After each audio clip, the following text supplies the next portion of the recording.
It's been 3 months since a now deceased Northern Neck man was named the serial killer responsible for at least 2 of the Colonial Parkway murders.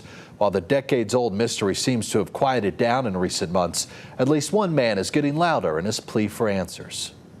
If we keep putting resources into this case, we'll be able to get some answers. Bill Thomas vows to never stop seeking justice for his sister Kathy. In 1986, she and her girlfriend became the first victims in a killing spree known as the Colonial Parkway murders. You're listening to the Mind Over Murder podcast. Thomas frequently highlights the case on his Mind Over Murder podcast, and on Monday, he's bringing the podcast to Yorktown Library for a live recording. He'll talk about what he knows and answer audience questions. The sister of Keith Call, another Parkway victim, will join Thomas to discuss the case. So what's happened over the years now is that a group of siblings have taken over the advocacy role. With that advocacy comes tough questions for law enforcement.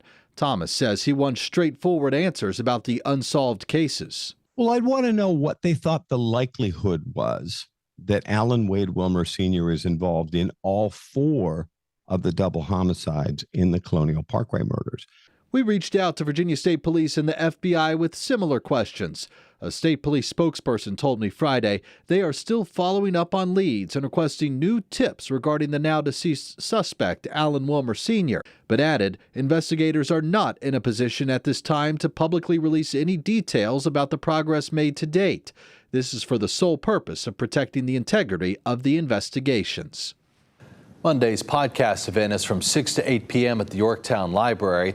Bill Thomas is hosting another podcast there on Monday, May 13th. They ask that you register online in advance if you want to attend.